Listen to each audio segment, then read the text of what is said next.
Setelah memahami bagaimana prinsip-prinsip Islam membentuk permintaan agregat Islam IAD, kini kita akan beralih ke sisi penawaran, yaitu penawaran agregat Islam IAS. IAS adalah representasi dari total output barang dan jasa yang bersedia dan mampu diproduksi oleh perekonomian Islam pada berbagai tingkat harga, dengan mempertimbangkan batasan-batasan syariah dan etika. Konsep ini jauh melampaui penawaran agregat konvensional dengan mengintegrasikan dimensi moral dan sosial ke dalam fungsi produksi. Pertama, faktor-faktor produksi dan etika dalam ekonomi makro Islam. Faktor-faktor produksi tanah, tenaga kerja, modal, dan kewirausahaan harus digunakan secara etis dan produktif. Ini berarti, tenaga kerja, pekerja harus diperlakukan secara adil, mendapatkan upah yang layak, dan tidak dieksploitasi.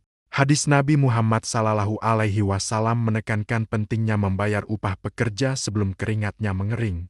Ini mendorong produktivitas dan mengurangi konflik perburuhan, yang pada gilirannya menstabilkan penawaran agregat. Modal harus dialokasikan ke sektor real yang halal dan produktif, bukan spekulatif. Larangan riba memastikan bahwa modal digunakan untuk menciptakan nilai tambah nyata, bukan hanya untuk menghasilkan keuntungan dari uang semata. Investasi berbasis bagi hasil mendorong pengusaha untuk berinovasi dan mengelola risiko secara bertanggung jawab.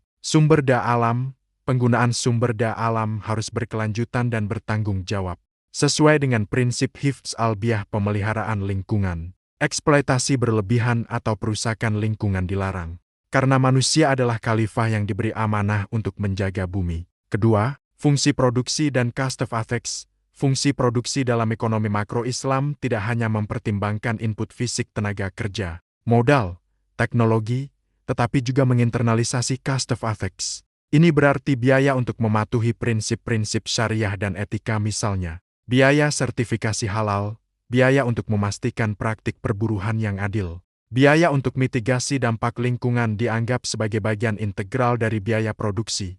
Meskipun pada awalnya mungkin terlihat meningkatkan biaya, dalam jangka panjang, cost of ethics ini akan menghasilkan produk yang lebih taib, meningkatkan kepercayaan konsumen, dan menciptakan keberlanjutan bisnis. Ini juga mengurangi risiko reputasi dan hukum yang sering dihadapi oleh perusahaan yang mengabaikan etika. Ketiga, pelarangan sektor haram. Salah satu perbedaan paling mencolok dalam IAS adalah pelarangan produksi barang dan jasa dari sektor haram, seperti alkohol, babi, perjudian, dan industri berbasis riba. Meskipun sektor-sektor ini mungkin berkontribusi pada GDP dalam ekonomi konvensional, dalam ekonomi makro Islam, output dari sektor-sektor ini tidak dihitung sebagai bagian dari penawaran agregat yang sah. Pelarangan ini memastikan bahwa seluruh aktivitas ekonomi selaras dengan nilai-nilai moral dan spiritual, menghasilkan pertumbuhan yang thaib dan berkah. Keempat, teknologi dan inovasi yang beretika. Ekonomi Islam mendorong inovasi dan kemajuan teknologi. Asalkan teknologi tersebut digunakan untuk maslahah umat dan tidak menimbulkan mafsadah kerusakan. Teknologi harus menjadi alat untuk meningkatkan produktivitas, efisiensi, dan kesejahteraan, bukan untuk eksploitasi atau perusakan. Misalnya, pengembangan teknologi pertanian yang berkelanjutan atau teknologi finansial yang mempermudah akses pembiayaan halal sangat dianjurkan. Kelima, growth with equity. Penawaran agregat Islam tidak hanya bertujuan untuk memaksimalkan output, tetapi juga untuk mencapai growth with equity. Ini berarti pertumbuhan ekonomi harus disertai dengan distribusi kekayaan yang lebih adil dan pengurangan ketimpangan. Kebijakan yang mendukung UMKM, memberikan akses modal bagi pengusaha kecil, dan menciptakan lapangan kerja yang bermartabat adalah bagian integral dari upaya meningkatkan IAS secara adil.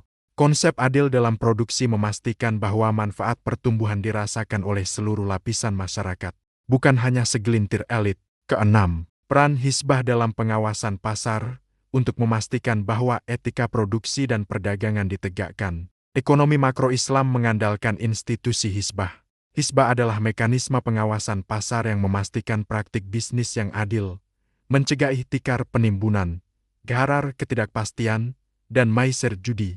Petugas Hizbah bertugas untuk menegakkan standar kualitas, kejujuran dalam timbangan, dan kepatuhan terhadap etika bisnis Islam. Keberadaan Hizbah mengurangi asymmetric information dan meningkatkan kepercayaan di pasar, yang pada gilirannya mendukung stabilitas dan pertumbuhan IAS. Dengan demikian, penawaran agregat Islam adalah konsep yang dinamis, yang mengintegrasikan efisiensi ekonomi dengan keadilan sosial dan etika lingkungan. Ini adalah model yang bertujuan untuk menciptakan pertumbuhan yang tidak hanya besar dalam angka, tetapi juga kaya dalam nilai dan berkelanjutan dalam dampaknya. Di skrip berikutnya, kita akan membahas bagaimana pemerintah dan bank sentral syariah menggunakan kebijakan moneter dan fiskal syariah untuk mengelola YD dan YS, mencapai keseimbangan makroekonomi yang adil dan stabil.